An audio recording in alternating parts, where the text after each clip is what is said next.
الحمد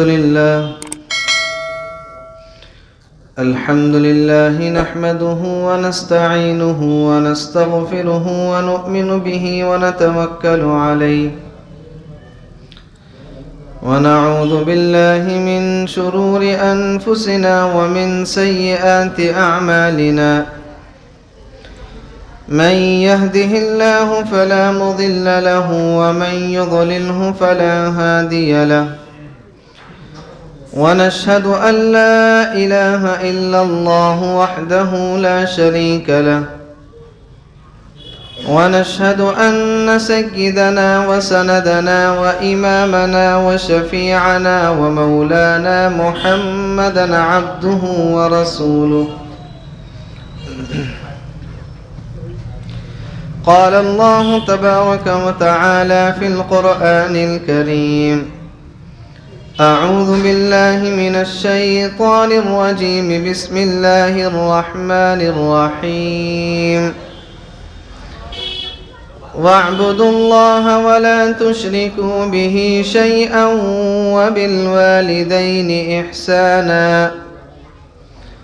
وبذي القربى واليتامى والمساكين والجار ذي القربى والجار الجنب والصاحب بالجنب وابن السبيل وما ملكت أيمانكم إن الله لا يحب من كان مختالا فخورا صدق الله العلي العظيم.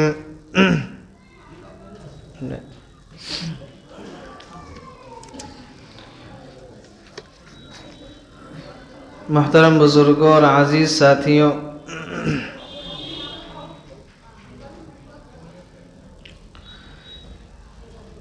گزشتہ آیت میں اللہ تبارک و تعالی نے عورتوں پر مردوں کی فضیلت کو بیان کیا تھا،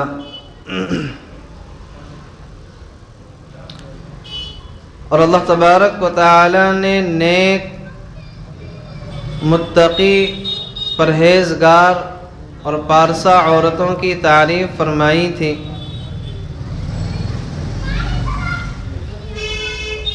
اور بدتمیز اور بد زبان عورتوں کا اللہ تبارک و تعالی نے علاج بھی بتلایا تھا۔ چنانچہ اللہ تبارک و تعالی نے ان کی تنبیہ کے لیے یہ بات ارشاد فرمائی تھی کہ جن عورتوں سے تمہیں سرکشی کا اندازہ ہو، بدتمیزی کا اندازہ ہو، تو پہلے تو انہیں سمجھاؤ، اور سمجھانے کی بعد بھی اگر بات ان کی سمجھ میں نہ آئے تو ان کے بستروں کو الگ کر دو۔ بستروں کو الگ کرنے کا مطلب یہ ہے کہ ایک ہی گھر کے اندر رہنا ہے، ایک ہی کمرے میں رہنا ہے، اور کمرے کے اندر اپنا بستر الگ اور بیوی کا بستر الگ کرنا ہے، یا اگر بستر ایک ہی ہے تو بیوی کو دوسری کروٹ پر اور خود کو الگ کروٹ پر جو ہے لیٹنا ہے۔ اور یہ کس لیے ہے؟ یہ عورت کے لیے بطور تنبیہ ہے، اس کی سزا ہے۔ اور آگے اللہ تبارک و تعالی نے فرمایا تھا کہ اگر بستر الگ کرنے سے بھی اصلاح نہ ہو وَاضْرِبُوهُنَّ، تو انہیں مار سکتے ہو، اور مار ایسی ہو کہ نہ تو چہرے پر نشان ہو، نہ ہی جسم کے کسی حصے پر نشان پڑے، اور اسی کے ساتھ ساتھ چہرے پر بھی نہیں مارنا ہے۔ فَإِنْ أَطَعْنَكُمْ فَلَا تَبْغُوا عَلَيْهِنَّ سَبِيلًا، اگر اس سے کام چل جائے تو بہت اچھی بات ہے۔ اللہ تبارک و تعالی نے فرمایا کہ پھر ان کے خلاف کارروائی کا کوئی راستہ تلاش مت کرو۔ بستر الگ کرنے سے، سمجھانے سے، تھوڑی سی سختی کرنے سے اگر وہ مان جائیں تو پھر اب ان کو الگ کرنے کے لیے کوئی راستہ تلاش مت کرو، پھر جو ہے ہنسی خوشی زندگی گزارو۔ ان اللہ کان علیا کبیرا، اور یقین رکھو کہ اللہ تبارک و تعالی سب کے اوپر ہے، سب سے بڑا ہے۔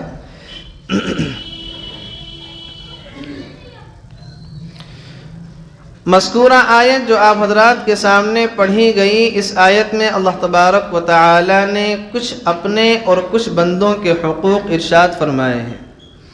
وَاعْبُدُوا اللَّهَ وَلَا تُشْرِكُوا بِهِ شَيْئًا، اور اللہ تبارک و تعالی کی عبادت کرو، اس کے ساتھ کسی بھی چیز کو شریک مت بناؤ، چاہے اس کی ذات میں چاہے اس کی صفات میں، کسی بھی چیز کو شریک مت بناؤ۔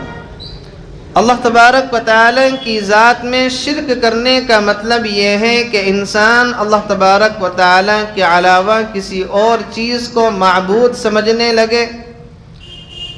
سجدہ صرف اللہ تبارک و تعالی کے لیے ہے، انسان سجدہ انسانوں کے لیے کرنے لگے، اللہ تبارک و تعالی کے علاوہ کے لیے کرنے لگے، یہ ہے اللہ تبارک و تعالی کی ذات میں شرک کرنا۔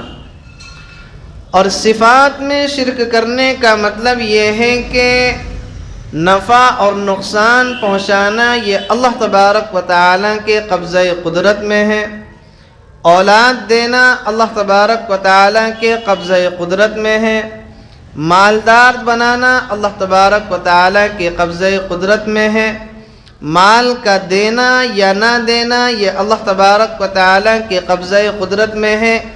انسان ان صفات میں کسی پیر کو، کسی ولی کو، کسی آدمی کو حاجت روا سمجھنے لگے، یہ ہے اللہ تبارک و تعالی کی صفات میں شرک کرنا، اللہ تبارک و تعالی کی صفات میں شرک کرنا، اور دونوں شرک ہیں اور دونوں گناہ میں برابر ہیں۔ اور چنانچہ اللہ تبارک و تعالی نے اسی بات کو ارشاد فرمایا کہ اللہ تبارک و تعالی کے ساتھ شرک مت کرو، اسی کی ہی عبادت کرو۔ کیوں؟ ان اللہ لا یغفر ان یشرک بہ ویغفر ما دون ذلک لمن یشاء، قیامت کے میدان میں اللہ تبارک و تعالی تمام گناہوں پر معافی کا قلم پھیر سکتا ہے، لیکن جس انسان نے اللہ تبارک و تعالی کے ساتھ شرک کیا ہوگا اس کو اللہ تبارک و تعالی کسی بھی حال میں معاف نہیں کرے گا، اس کو اللہ تعالی کسی بھی حال میں معاف نہیں کرے گا۔ اللہ تبارک و تعالی کی عبادت کے فوراً اللہ تبارک و تعالی نے جو حقوق ارشاد فرمائے ہیں وہ ہیں والدین کے، وَبِالْوَالِدَيْنِ إِحْسَانًا، اور اپنے والدین کے ساتھ احسان کا معاملہ کرو، اپنے والدین کے ساتھ احسان کا معاملہ کرو۔ کتنا عظیم درجہ ہے ماں باپ کا، کتنا بلند مقام ہے والدین کا کہ اللہ تبارک و تعالی نے اپنے بعد جو تذکرہ کیا ہے وہ کسی نبی کا یا کسی اور رشتہ دار کا نہیں کیا، اللہ تبارک و تعالی نے تذکرہ کیا ہے والدین کا۔ کس کا تذکرہ کیا ہے؟ والدین کا، اس لیے کہ دنیا کے اندر آنے میں جو عام سبب ہیں، ان سبب میں جو سب سے بڑا اور اہم سبب ہے اس کے وجود کا، اس کے دنیا میں آنے کا، وہ والدین ہے۔ وہ کون ہے؟ والدین۔ اس لیے اللہ تبارک و تعالی نے فرمایا وَبِالْوَالِدَيْنِ إِحْسَانًا، اور والدین کے ساتھ میں احسان کا معاملہ کرو۔ ایک جگہ اللہ تعالیٰ نے فرمایا انشکر لی وَلِوَالِدَيْكَ، میرا بھی شکریہ ادا کرو، اپنے والدین کا بھی شکر ادا کرو، میرا بھی شکر ادا کرو۔ اور اللہ تعالیٰ نے اپنے شکر کے ساتھ ساتھ میں کس کا شکر ملا دیا؟ اپنے والدین کا بھی شکر ادا کرو۔ اور ایک دوسری جگہ اللہ تبارک و تعالیٰ نے قرآن کریم میں فرمایا وَإِذْ أَخَذْنَا مِيثَاقَ بَنِي إِسْرَائِيلَ لَا تَعْبُدُونَ إِلَّا اللَّهَ وَبِالْوَالِدَيْنِ إِحْسَانًا، کہ بنی اسرائیل سے اللہ تبارک و تعالی نے یہ عہد و پیمان لیا تھا، یہ وعدہ لیا تھا، اور ان سے یہ پرومس لیا تھا کہ میری ہی عبادت کرنی ہے، میرے ساتھ میں کسی کو شریک نہیں کرنا ہے۔ وَبِالْوَالِدَيْنِ إِحْسَانًا، اور والدین کے ساتھ میں احسان کا معاملہ کرنا ہے، اچھا معاملہ کرنا ہے۔ یہ اسی امت کے لیے نہیں تھا، یہ حکم اللہ تبارک و تعالی کا پچھلی امتوں کے لیے بھی تھا۔ اللہ تعالیٰ نے یہ نہیں کہا کہ اپنے والدین کی بات مانو، اپنے والدین کا کیا ہے کہنا مانو، احسان کا معاملہ کرنا. احسان کا لفظ اللہ تعالیٰ نے ساتھ میں لگایا، وبالوالدین احسان، ان کے ساتھ کیا ہے احسان کا برتاؤ کرنا ہے. اور احسان کا برتاؤ کرنے کا مطلب یہ ہے کہ اپنے نفقے میں سے اپنے والدین کو خرچ کے لیے پیسے دینا ہے. اپنے نفقے میں سے اپنے والدین کو خرچے کے لیے پیسے دینا ہے. آپ جو ہیں صاحب نصاب ہیں، آپ کا کاروبار اچھا چل رہا ہے، والدین ضعیف ہو گئے، کمزور ہو گئے، تو اپنے مال میں سے اپنے نفقے میں سے ان کی جیب خرچ کے لیے، ان کے نفقے کے لیے پیسے دینا. اسی طریقے سے والدین کے ساتھ احسان کرنے کا مطلب یہ ہے کہ اپنے والدین کی روحانی خدمت کے ساتھ ساتھ اپنے والدین کی جسمانی خدمت بھی کرنی ہے. اپنے والدین کی جسمانی خدمت بھی کرنی ہے. جسمانی خدمت کرنے کا مطلب یہ ہے کہ ان کے سر میں درد ہو تو ان کا سر دبا دے، ان کے سر کی مالش کر دے، رات کو سوتے وقت ان کے پیر دبا دے، رات کو سوتے وقت ان کے تلووں کی تیل کے ذریعے سے مالش کر دے، تو ان کو چین اور سکون کی نیند آ جائے گی. یہ ہے احسان کرنے کا مطلب کہ ان کی جو ہے جسمانی خدمت بھی کرنی ہے. والدین کے ساتھ احسان کرنے کا مطلب یہ ہے کہ اپنے والدین کے ساتھ گفتگو میں نرم لہجہ اختیار کرنا ہے، تیز لہجہ اختیار نہیں کرنا ہے، سخت لہجہ اختیار نہیں کرنا ہے. بڑا لچکدار، بڑا ہی نرم اور بڑا ہی نازک لہجے کے ساتھ ان سے گفتگو کرے کہ کسی لہجے میں کسی بات میں ان کی جو ہے بے ادبی نہ ہو جائے. والدین کے ساتھ احسان کرنے کا مطلب یہ ہے کہ والدین سے اونچی آواز میں نہیں بلکہ نیچی آواز میں بات کریں. اپنی آواز کو والدین کی آواز سے بلند نہ ہونے دیں، اپنے لہجے کو والدین کے لہجے سے بلند نہ ہونے دیں. والدین کے ساتھ احسان کرنے کا مطلب یہ ہے کہ والدین کے، ماں کے، باپ کے جو دوست ہیں، جو احباب ہیں، جو اس کے رشتہ دار ہیں، ان کے ساتھ بھی اچھا معاملہ کرنا ہے، ان کے ساتھ بھی اچھے اخلاق کے ساتھ پیش آنا ہے. آپ کے والد کے کوئی دوست ہیں، بڑے قریبی دوست ہیں، اگر آپ ان کے ساتھ اچھے لہجے سے بات کریں گے، اچھے اخلاق سے بات کریں گے، تو اس سے آپ کے والدین کی طبیعت خوش ہوگی، آپ کے والد کا دل خوش ہوگا. اور اگر آپ نے اپنے والد کے دوست سے سخت لہجے میں بات کی، بدتمیزی کی، ان کو گالی بکی، اس سے آپ کے والد کے دل کو چوٹ پہنچے گی، ان کو تکلیف پہنچے گی. اور جب آپ کے والد کا دل دکھے گا، پھر اللہ تبارک و تعالیٰ کا عرش ہلے گا اور آپ کی قسمت بدل جائے گی. اللہ تبارک و تعالیٰ آپ کے ساتھ ایسے فیصلے کرے گا کہ اس کا جو خمیازہ ہے، اس کا جو نقصان ہے، آپ دنیا میں بھی اٹھائیں گے، آخرت میں بھی اٹھائیں گے. تو والدین کے ساتھ احسان کرنے کا مطلب ان کے ساتھ نرم لہجہ، ان کے لیے نفقے کا انتظام، ان کے لیے جسمانی خدمت، ان کے دوست کا احترام، ان کے رشتہ داروں کا احترام کرنا ہے. یہاں تک کہ والدین اگر اولاد کے حقوق میں کوتاہی کریں تب بھی اولاد کو یہ حق حاصل نہیں ہے کہ اپنے والدین کے ساتھ بدتمیزی کرے. اگر والدین یا اس کے والد اپنے اولاد کے حق میں کوتاہی کر رہے ہیں تب بھی اولاد کو یہ کہیں سے کہیں تک اجازت نہیں ہے، بالکل اجازت نہیں ہے کہ اپنے والدین کے ساتھ بدتمیزی کرے، ان کے حق تلفی کرے. اس لیے کہ اللہ تبارک و تعالیٰ نے والدین کا بہت بڑا مقام رکھا ہے. پیغمبر علیہ السلام کے پاس ایک صاحب آئے اور کہنے لگے کہ اللہ کے نبی، میرا جو مال ہے وہ سب میرا مال میرا باپ خرچ کر دیتا ہے، میرے پاس کچھ نہیں بچتا. پیغمبر علیہ السلام نے اس کے والد کو بلایا. اس کے والد روتے ہوئے پیغمبر علیہ السلام کے پاس آئے اور سارا ماجرا سنایا. پیغمبر علیہ السلام نے اس کے بیٹے کا گریبان پکڑا اور غصے کے لہجے میں، سخت لہجے میں اس کو پورا جھنجھوڑا، اور جھنجھوڑنے کے بعد کہا کہ آج سے تو بھی اور تیرا مال بھی سب تیرے باپ کا ہے. یعنی باپ تیرے مال کے اندر خرچ کر سکتا ہے، تیرے پیسے کو جو ہے استعمال میں لا سکتا ہے۔ یہ نہیں کہنا چاہیے کہ میرا پیسہ ہے، میرا کمایا ہوا ہے، میرا کاروبار ہے۔ اس کاروبار کے پیچھے، اس باغ کے پیچھے اس کے والدین کی بڑی دعائیں شامل ہوا کرتی ہیں۔ تو وَبِالْوَالِدَيْنِ احسانا، اپنے والدین کے ساتھ احسان کا معاملہ کرنا ہے۔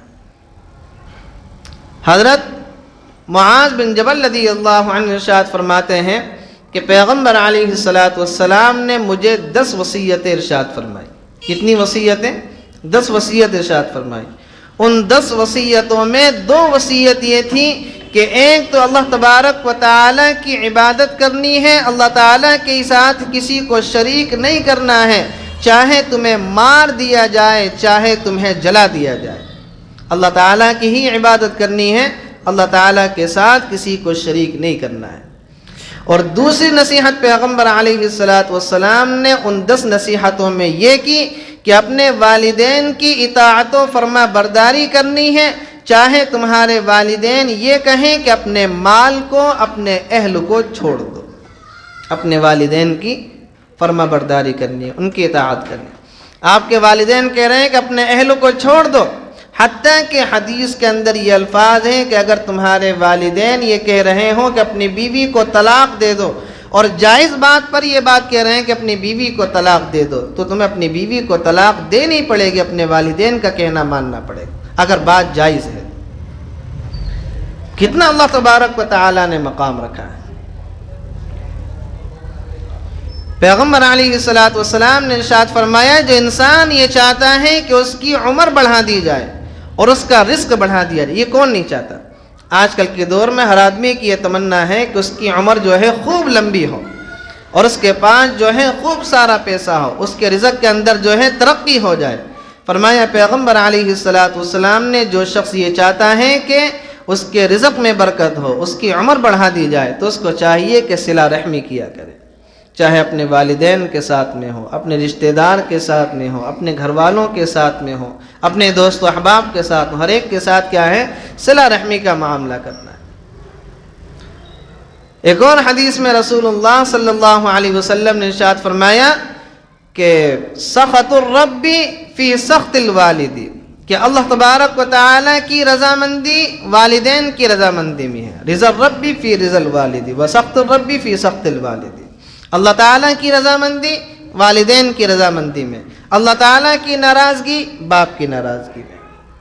باپ راضی تو اللہ راضی، باپ ناراض تو اللہ تبارک و تعالیٰ ناراض۔ کوئی انسان اگر یہ چاہے اور اگر اس بات کو تولنا چاہے کہ میرا اللہ مجھ سے راضی ہے کہ نہیں، تو دیکھے کہ اس کے گھر کے اندر اس کا باپ اس سے راضی ہے یا نہیں۔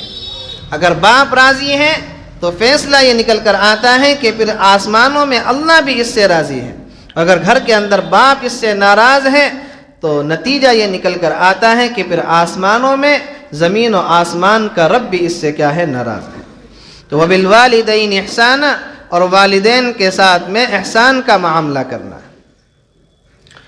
ایک حدیث میں پیغمبر علیہ السلام نے ارشاد فرمایا جو لڑکا اپنے والدین کی اطاعت و فرما برداری کرے، ان کی طرف محبت اور پیار کی اور رحمت کی اور شفقت کی نگاہ ڈالے، اللہ تبارک و تعالیٰ اس ایک مرتبہ محبت کے ساتھ دیکھنے کی وجہ سے اس کو ایک حج مقبول کا ثواب عطا کرتا ہے۔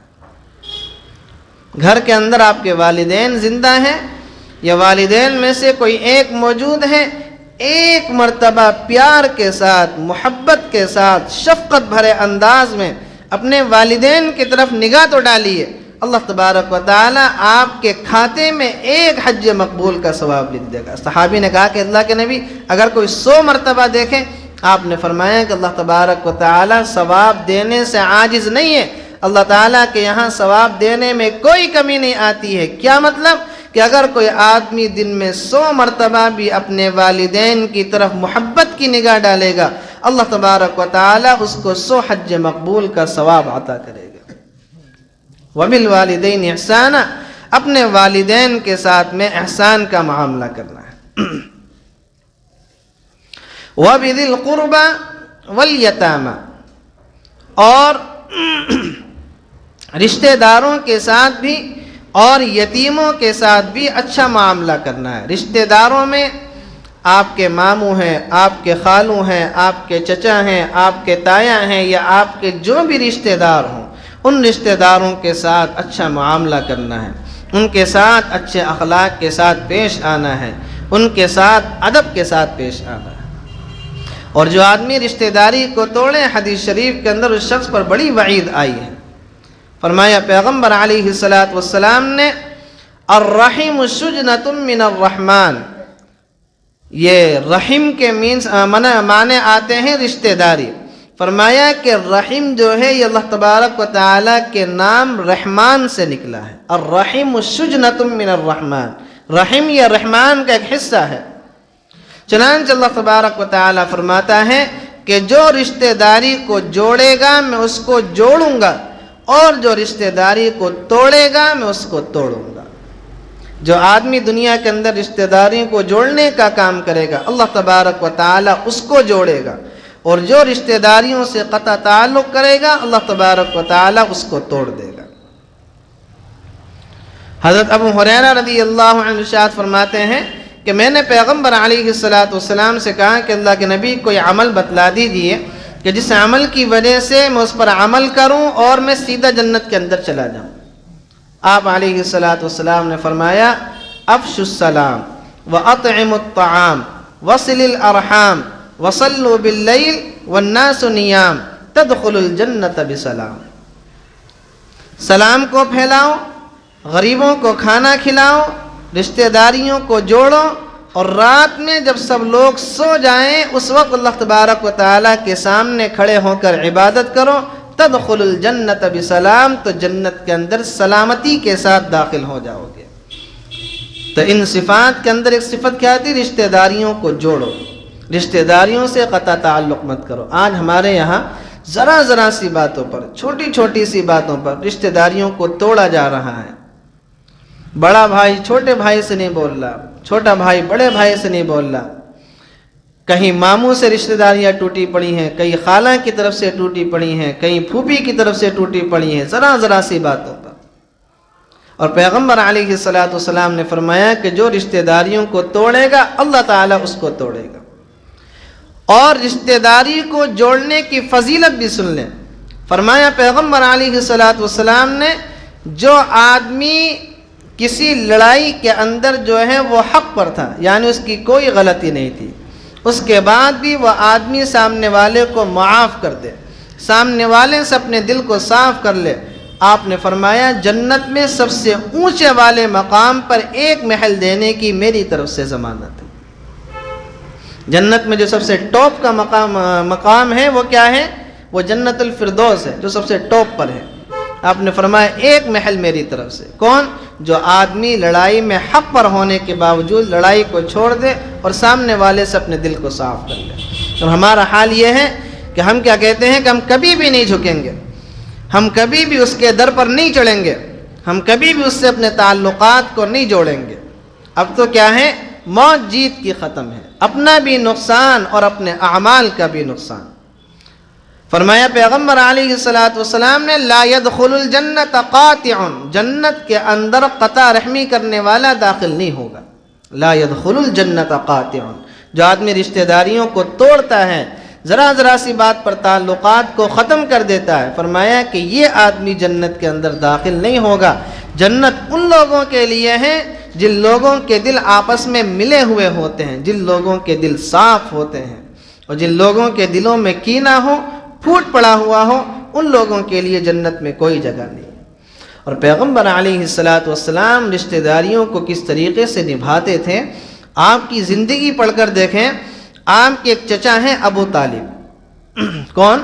ابو طالب، حضرت علی رضی اللہ عنہ کے والد۔ تمام بھائیوں میں ابو طالب جو تھے وہ ذرا کمزور تھے مالی اعتبار سے، اور ان کے 4 بیٹے تھے۔ جعفر، حضرت جعفر ہیں، ایک حضرت علی ہیں، ایک طالب ہیں، ایک عقیل ہیں، ان کے 4 بیٹے تھے۔ پیغمبر علیہ السلام نے اپنے چچا حضرت عباس سے ایک دن بلا کر کہا کہ چچا، ابو طالب جو ہمارے چچا ہیں ان کی جو ہے مالی حالت بڑی کمزور ہے، اور ان کے یہ 4 لڑکے ہیں، لڑکیاں بھی اس کے علاوہ ہیں۔ گزارا کرنا بڑا مشکل ہوتا ہے. کیوں نہ ایسا ہو کہ ایک لڑکے کو آپ کفالت میں لے لو، ایک کو میں لے لیتا ہوں. حضرت عباس نے کہا کہ ہاں بات تو بہت اچھی، چلو چل کر بات کرتے ہیں. چنانچہ دونوں حضرات ابو طالب کے پاس پہنچے اور کہا کہ ہم یہ چاہتے ہیں کہ اس وقت آپ کی مالی حالت کمزور ہے، اس کو دیکھتے ہوئے ہم چاہتے ہیں کہ آپ کے 2 بیٹوں کو ہم اپنی پرورش میں لے لیں. حالانکہ پیغمبر علیہ السلام تو ان کے بھتیجے تھے. تو ابو طالب نے کہا کہ ایسا ہے کہ میرے 4 بیٹے ہیں، طالب، عقیل، جعفر، علی. طالب اور عقیل تو میرے پاس رہیں گے، جعفر اور علی کے بارے میں تمہیں اختیار ہے، جو جس کو چاہے اپنی کفالت میں لے لے. چنانچہ حضرت علی رضی اللہ عنہ یہ سب سے چھوٹے تھے، لڑکوں میں سب سے چھوٹے تھے. پیغمبر علیہ السلام نے فرمایا علی کو میں لوں گا، اور حضرت عباس نے کہا چلو جعفر کو میں لے لیتا ہوں. اور ان دونوں حضرات نے، پیغمبر علیہ السلام نے اور آپ کے چچا عباس نے، ان دونوں کی کفالت کی. یہ ہے رشتہ داری کو نبھانا، اس کا خیال رکھنا کہ دکھ رہا ہے کہ سامنے والی پارٹی کمزور ہے، چلو اس کے اوپر سے اس کا کچھ بوجھ ہلکا کر دو. اس کا کیا ہے؟ کچھ بوجھ ہلکا کر دو کہ اس کا کیا ہے؟ خرچ کم ہو جائے. تو پیغمبر علیہ السلام کی جو زندگی ہے وہ ہمارے لیے نمونہ ہے. ہمارے بھائیوں میں، ہماری بہنوں میں، یہ چچا خالہ تاؤ کی طرف ہمیں پتہ ہے کہ ان کے گھر کے خرچہ اخراجات زیادہ ہیں، بچے زیادہ ہیں اور آمدنی کم ہے، اور ماشاءاللہ آپ کو اللہ تعالیٰ نے نوازا ہے.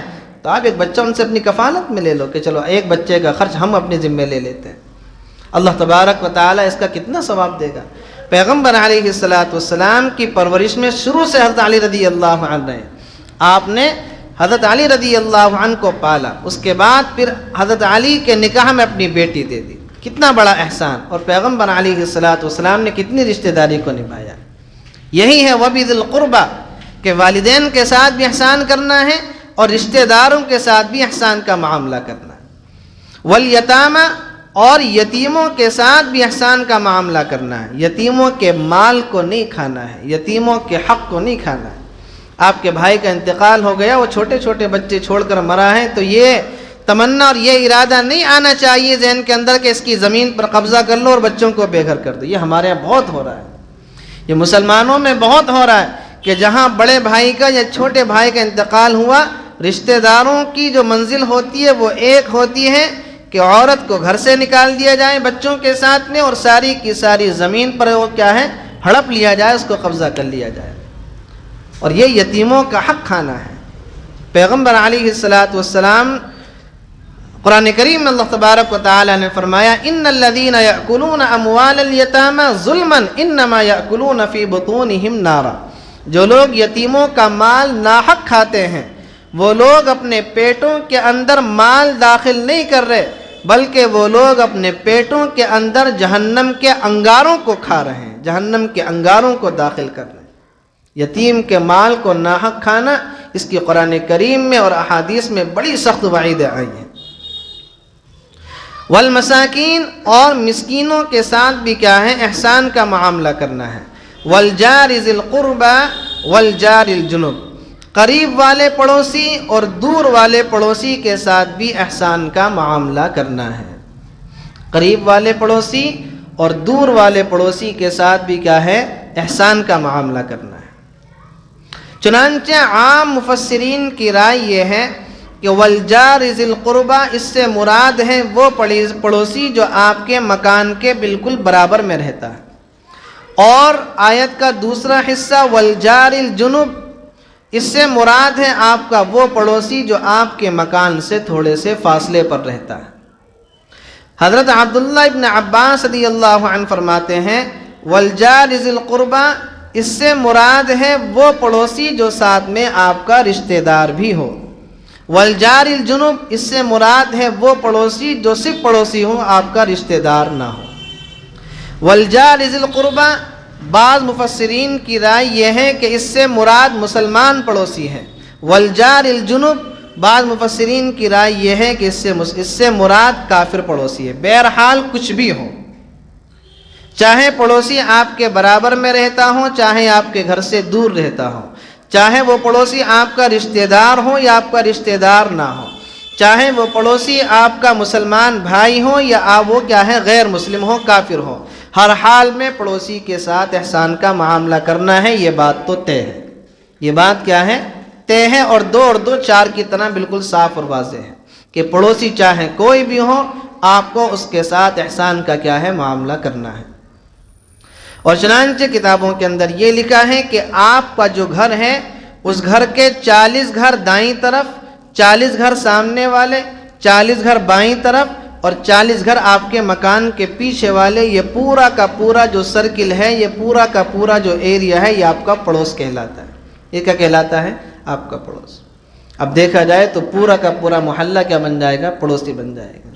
لہذا والجار ذی القربى والجار الجنب، اپنے دور والے پڑوسی اور قریب والے پڑوسی سب کے ساتھ احسان کا معاملہ کرنا ہے۔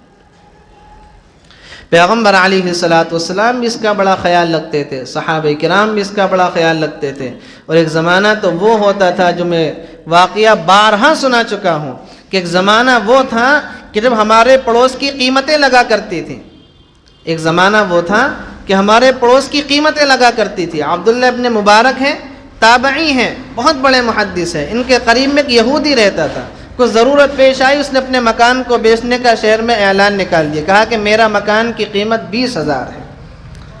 خریدنے والے آئے، کہا کہ بھئی اتنا بڑا مکان تو شہر میں 10,000 کا مل جائے گا، 20,000 کس وجہ سے؟ کہا 10,000 مکان کی قیمت اور 10,000 عبداللہ ابن مبارک کے پڑوس کی قیمت، کہ عبداللہ ابن مبارک میرا بڑا خیال رکھتے ہیں، مہینے پہ مجھے خرچ دیتے ہیں، میرے بچوں کا خیال رکھتے ہیں، میرے بیوی کے کپڑوں کا، اس کے خرچ کا خیال رکھتے ہیں۔ تو ایک زمانہ وہ تھا کہ جب ہمارے پڑوس کی قیمتیں لگا کرتی تھیں۔ اور آج کا ایک زمانہ یہ ہے کہ اگر کسی مسلمان نے کسی کافر محلے کے اندر اپنا گھر لے لیا تو چند سالوں کے اندر سارے کے سارے لوگ اس محلے کو چھوڑ کر بھاگ جاتے ہیں۔ کیوں؟ پتہ ہے کہ مسلمان کا حالات کیا ہیں، بچے گالیاں بکیں گے، گھروں کے سامنے کوڑا ڈالیں گے، نہ تہذیب ہوگی نہ اخلاق ہوگا، رات دن کی چک چک گھر کے اندر لگی ہوئی ہوگی، اس لیے وہ لوگ محلہ خالی کر کے بھاگ جاتے ہیں۔ یہ ہمارا زوال ہے۔ یہ کیا ہے؟ ہمارا زوال ہے، یہ ہمارے اخلاق کا زوال ہے۔ بچوں کے اندر گالیوں کا نکلنا، اور ہمارے محلے میں گھروں کے سامنے، دروازوں کے سامنے، اپنے دروازے کے سامنے یا اپنے گھر کا کوڑا دوسرے دروازے کے سامنے پھینکنا، یہ ہماری پہچان بن چکی ہے۔ اس لیے وہ لوگ ہمارے علاقے میں رہنا پسند نہیں کرتے۔ کیوں؟ جو صفائی ستھرائی کا درس اسلام نے مسلمانوں کو دیا تھا وہ ہم نے تو چھوڑ دیا اور غیروں نے اپنا لیا۔ وہ کیا ہے؟ غیروں نے اپنا لیا۔ غیروں کے محلے میں چلے جاؤ، بچے بڑے تہذیب کے ساتھ ملیں گے، اپنے گھروں کے اندر ملیں گے، محلے بالکل صاف ستھرے ملیں گے، محلے کے اندر کوئی ایک جگہ ہوگی جہاں کوڑا پڑا ہوا ہوگا۔ ہمارے محلے میں چلے جاؤ، بچے باہر ملیں گے، گالیاں بکتے ہوئے ملیں گے، لڑائی کرتے ہوئے ملیں گے، ہر گھر کے سامنے چھوٹے چھوٹے کوڑے کے ڈھیر بنے ہوئے ہوں گے۔ یا تو اپنا گھر کا کوڑا اپنے گھر کے سامنے پھینک دیں گے، یا اپنے گھر کا کوڑا کسی دوسرے مسلمان بھائی کے گھر کے سامنے پھینک دیں گے۔ اتنی سی بھی ذرا سی دل کے اندر یہ بات نہیں آتی کہ کوڑا جو ہم نے سامنے والے کے گھر کے دروازے پہ پھینکا ہے اس کو کتنی تکلیف پہنچے گی۔ اس کے دل سے اگر خدا نخواستہ بددعا نکل گئی تو ہماری نسلیں برباد ہو جائیں گی۔ اور پیغمبر علیہ السلام کے زمانے میں یہ اپنے گھروں کے سامنے کوڑا ڈالنا یہ یہودیوں کی نشانی تھی، کہ یہودی جو تھے آپ کے زمانے میں اپنے گھروں کے سامنے کوڑا ڈالا کرتے تھے۔ آپ جب مدینہ پہنچے تو آپ نے دیکھا سارے یہودی اپنے گھروں کے سامنے کوڑا ڈال رہے ہیں، گندگی ہے۔ آپ نے صحابہ سے فرمایا نظفوا افنیتکم، اپنے صحن کو، اپنے دروازے کے سامنے والے حصے کو صاف ستھرا رکھو۔ اس کا اثر یہ ہوا کہ پورا مدینہ بالکل جو ہے آئینے کی طرح صاف ہو گیا، اور صحابہ کرام اپنے گھروں کا کوڑا مدینے سے دور پھینک کر آتے تھے۔ پورا مدینہ صاف ستھرا چمن بن گیا۔ آج الٹا معاملہ ہے، یہودیوں کے علاقوں میں چلے جائیں پورا کا پورا علاقہ چمن ملے گا، مسلمانوں کے علاقوں میں چلے جاؤ پورا کا پورا علاقہ کوڑے کا ڈھیر بنا ہوا ہو۔ یہ ہماری زوال کی نشانی ہے۔ اس لیے اس چیز پر ہمیں توجہ کرنے کی ضرورت ہے، غور کرنے کی کہ اگر کوڑا ہے تو محلے کے اندر ایک جگہ جو مخصوص بنی ہوئی ہے اسی جگہ پر کوڑا ڈالیں۔ کاہلی کی وجہ سے، سستی کی وجہ سے یہ نہیں کہ کھڑکی کھولی اور تھیلی ڈال دی، چاہے کسی کے دروازے پر جا کے گرے، کسی کے سر پر جا کر گرے۔ والجار ذی القربى والجار الجنب، رشتے دار دور والا پڑوسی ہو، قریب والا پڑوسی ہو، ہر ایک پڑوسی کے ساتھ اچھا معاملہ کرنا ہے۔ اور پیغمبر علیہ السلام نے پڑوسیوں کی 3 قسمیں ارشاد فرمائی۔ آپ نے فرمایا ایک پڑوسی وہ ہے جس کا 1 حق ہے، ایک پڑوسی وہ ہے جس کے 2 حق ہیں، ایک پڑوسی وہ ہے جس کے 3 حق ہیں۔ وہ پڑوسی جس کا 1 حق ہے وہ ہے کافر پڑوسی، کہ ایک پڑوسی ہونے کا اس کا حق ہے، اسی چیز کی اس کے ساتھ رعایت کی جائے گی۔ ایک پڑوسی وہ ہے جو مسلمان ہے اور آپ کا پڑوسی ہے، تو اس کے 2 حق ہوئے۔ ایک پڑوسی وہ ہے جو پڑوسی بھی ہے، مسلمان بھی ہے، آپ کا رشتہ دار بھی ہے، اس کے 3 حق ہوئے۔ بہرحال تینوں کے ساتھ اچھا معاملہ کرنا ہے، تینوں کے ساتھ احسان کا برتاؤ کرنا ہے۔ آپ نے فرمایا حضرت جبرائیل میرے پاس پڑوسیوں کے حقوق کے بارے میں اتنی مرتبہ تشریف لائے کہ مجھے یہ ڈر ہونے لگا کہ کہیں اللہ تعالیٰ پڑوسیوں کو وراثت میں حصے دار نہ بنا دے، مجھے ڈر ہونے لگا۔ اتنی مرتبہ حضرت جبرائیل پڑوسیوں کے حقوق کے بارے میں تاکید کیا کرتے تھے۔ اور حدیث میں آپ نے فرمایا کسی بھی محلے کے اندر اللہ تعالیٰ کے نزدیک سب سے افضل آدمی وہ ہے جو اپنے پڑوسی کے ساتھ اچھا معاملہ کرتا ہو۔ محلے کے اندر سب سے افضل آدمی، آپ سے کوئی پوچھتا بھی محلے کے اندر آپ کے سب سے بڑی آدمی کون ہے، اچھا آدمی کون ہے، ہم کیا کہتے ہیں جس کے پاس سب سے زیادہ پیسہ ہے، بھئی وہ بہت بڑی آدمی ہے۔ نہیں، حدیث شریف ایک معیار بتاتی ہے۔ آپ نے فرمایا محلے کے اندر سب سے افضل آدمی وہ ہے جو اپنے پڑوسی کے ساتھ سب سے اچھا معاملہ کرنے والا ہے۔ یہ محلے کے اندر افضل ہے، اللہ تعالیٰ کی نگاہ میں بھی افضل ہے۔ اور آپ نے فرمایا کہ کسی پڑوسی کے لیے یہ بات جائز نہیں ہے کہ خود تو پیٹ بھر کر کھا جائے، سو جائے اور اس کا برابر والا پڑوسی بھوکا رہ جائے، یہ مسلمان نہیں ہو سکتا۔ مسلمان پڑوسی کی پہچان یہ ہے کہ خود بھی تھوڑا سا کھائے اور اپنے برابر والے پڑوسی کا بھی پیٹ بھرے۔ وَالصَّاحِبِ بِالْجَنْبِ، اور ساتھ بیٹھے یا ساتھ کھڑے ہوئے شخص کے ساتھ بھی احسان کا معاملہ کرنا ہے۔ آپ ٹرین کا سفر کر رہے ہیں، بس کا سفر کر رہے ہیں، آپ دکان پر بیٹھے ہوئے ہیں، آپ محلے کے اندر بیٹھے ہوئے ہیں، یا آپ کسی جگہ جا رہے ہیں، یا آپ جہاں پر کام کرتے ہیں وہ آدمی آپ کے پاس بیٹھا ہوا ہے، اس کے بھی قرآن کریم نے حقوق ارشاد فرمائے کہ جس کے ساتھ آپ کا تھوڑی سی دیر کی ہم رکابی ہوئی ہے، تھوڑی سی دیر کے ساتھ آپ اس کے ساتھ چلے ہیں، گھلے ہیں، ملے ہیں، بیٹھے ہیں، آپ نے فرمایا اللہ تعالیٰ نے اس کے ساتھ بھی احسان کا معاملہ کرنا ہے۔ اگر ہم اس چیز کو سمجھ لیں تو ٹرینوں کے اور بسوں کے سارے جھگڑے ختم ہو جائیں۔ اس چیز کو اگر ہم سمجھ لیں کہ ساتھ بیٹھے ہوئے شخص کے ساتھ بھی احسان کا معاملہ کرنا ہے، ٹرین کے سارے جھگڑے ختم ہو جائیں۔ ہماری حالت کیا ہے کہ ٹرین کے اندر بیٹھے آرام سے پیر لمبے کر کے بیٹھ جاتے ہیں کہ پوری کی پوری سیٹ جو ہے ہماری جائیداد کے اندر لکھی ہوئی ہے۔ اگر انسان کے مزاج کے اندر یہ بات ہو کہ میں بھی تھوڑی سی سیٹ پر بیٹھ لوں، جو آدمی کھڑا ہوا ہے اس کو بھی اپنے پاس بٹھا لوں، سارے جھگڑے ختم ہو جائیں گے۔ بس کے اندر آدمی جا رہا ہے، خود بیٹھا ہوا ہے، کوئی ضعیف ہے، کوئی حاملہ عورت ہے کھڑی ہوئی ہے، اس کو سیٹ دے دے۔ بس کے اندر آدمی بیٹھتا آرام سے چوڑا ہو کر کہ پوری کی پوری سیٹ اسی کی ہے، حالانکہ جو آدمی آپ کے ساتھ بس میں، ٹرین میں، ہوائی جہاز میں شریک ہے، آپ کو اس کے ساتھ احسان کا معاملہ کرنا ہے، اس کی ہر تکلیف کا خیال رکھنا ہے۔ چنانچہ شیخ الاسلام مولانا حسین احمد مدنی رحمۃ اللہ علیہ کتنے بڑے عالم ہیں، کتنے بڑے بزرگ ہیں۔ ایک مرتبہ ٹرین کا سفر کر رہے تھے، انگریز پاس میں بیٹھا ہوا تھا، انگریز پاس میں بیٹھا ہوا تھا۔ بیت الخلا جب وہ انگریز گیا تو بیت الخلا سڑی پڑی تھی، گندگی سے بھری پڑی تھی۔ انگریز وہ آ کر منہ سڑا کر کہنے لگا کہ کچھ سلیقہ نہیں ہے بیت الخلا میں جانے کا، سڑی پڑی ہے، ایسی حالت ہے کہ انسان وہاں پر بیٹھ بھی نہ سکے۔ حضرت نے سن لیا، حضرت تھوڑی سی دیر کے لیے اٹھ کر گئے، اپنے ہاتھ سے بیت الخلا صاف کی۔ مولانا حسین احمد مدنی رحمۃ اللہ علیہ نے اپنے ہاتھ سے بیت الخلا پوری کی پوری صاف کی، اور صاف کرنے کے بعد سٹ پر کہنے لگے کہ تم ابھی کہیں گئے تھے؟ کہاں بیت الخلا گیا تھا، پوری کی پوری سڑی ہوئی۔ کہا نہیں، ابھی تو میں ہو کر آ رہا ہوں، بالکل صاف ستھری پڑی ہوئی ہے۔ کہا کہ اچھا، جب گیا تو دیکھا کہ بیت الخلا صاف ہے، اور جا کر جو ہے اپنی حاجت سے فارغ ہو گیا۔ اسے کہتے ہیں جس آدمی کے ساتھ آپ کی تھوڑی سی دیر کی ہم نشینی ہوئی ہے، تھوڑی سی دیر کا ساتھ ہوا ہے، اس کے ساتھ بھی احسان کا معاملہ کرنا ہے، اس کی ہر تکلیف کا خیال رکھنا ہے۔ وابن السبیل، اور جو آدمی مسافر ہے، راہگیر ہے، اس کے ساتھ بھی احسان کا معاملہ کرنا ہے۔ مسافر ہے، آپ کے شہر کے اندر نیا نیا آئے، نہ اس کے یہاں پہ ماں ہے، نہ باپ ہے، نہ رشتہ دار ہے، کوئی نہیں ہے، آپ کے پاس آیا ہے، رات گزارنا چاہتا ہے اس کو رات گزروا دے، کھانا کھانا چاہتا ہے اس کو کھانا کھلا دے، پانی پینا چاہتا ہے اس کو پانی پلا دے، راستہ پوچھنا چاہتا ہے اس کو راستہ بتا دے۔ یہ ہے مسافر کے ساتھ میں، راہگیر کے ساتھ میں احسان کا معاملہ کرنا۔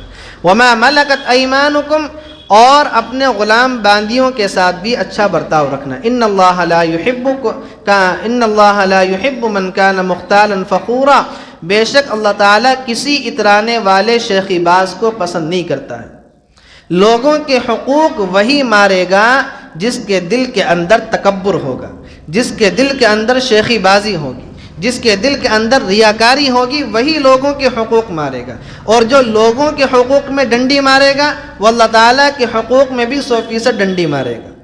لہذا اللہ تعالیٰ نے کہا کہ ہم ایسے شخص کو پسند نہیں کرتے جو شیخی باز ہو، اترانے والا ہو۔ ان خصلتوں سے کیا ہے؟ بچنا چاہیے۔ الذین یبخلون ویأمرون الناس بالبخل، اب ایسے لوگ جو خود بھی کنجوسی کرتے ہیں اور دوسروں کو بھی کنجوسی کرنے کی تلقین کرتے ہیں، وَيَكْتُمُونَ مَا آتَاهُمُ اللَّهُ مِنْ فَضْلِ، اور اللہ تعالیٰ نے ان کو اپنے فضل سے جو کچھ دے رکھا ہے اسے چھپاتے ہیں، وَعَدَدْنَا لِلْكَافِرِينَ عَذَابًا مُهِينًا، اور ہم نے ایسے ناشکروں کے لیے ذلیل کر دینے والا عذاب تیار کر رکھا ہے کہ جو بخل کرتے ہیں، کنجوسی کرتے ہیں، تکبر کرتے ہیں، اتراتے ہیں، شیخی باز ہیں، خود بھی خرچ نہیں کرتے، جو دوسرے لوگ خرچ کرتے ہیں ان کو بھی تلقین نہیں کرتے، اللہ تعالیٰ نے فرمایا کہ ہم نے ایسے لوگوں کے لیے ذلیل کر دینے والا عذاب تیار کر رکھا ہے۔ اللہ تعالیٰ سے دعا ہے اللہ تعالیٰ ہم سب کو کہنے سننے سے زیادہ عمل کرنے کی توفیق نصیب فرمائے، اور اللہ تبارک و تعالیٰ ہم سب کو ہر ایک کے حقوق کی ادائیگی کی توفیق عطا فرمائے۔ بخل سے، کنجوسی سے، تکبر سے، شیخی بازی سے اللہ تبارک و تعالی ہماری اور تمام مسلمانوں کی حفاظت فرمائے۔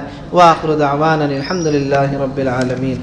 سبحان اللہ بحمدہ، سبحانک اللہم بحمدک، ونشہد ان لا الہ الا انت، ونستغفرک ونتوب الیک۔ سبحان ربک رب العزت عما یصفون، وسلام علی المرسلین، والحمد للہ۔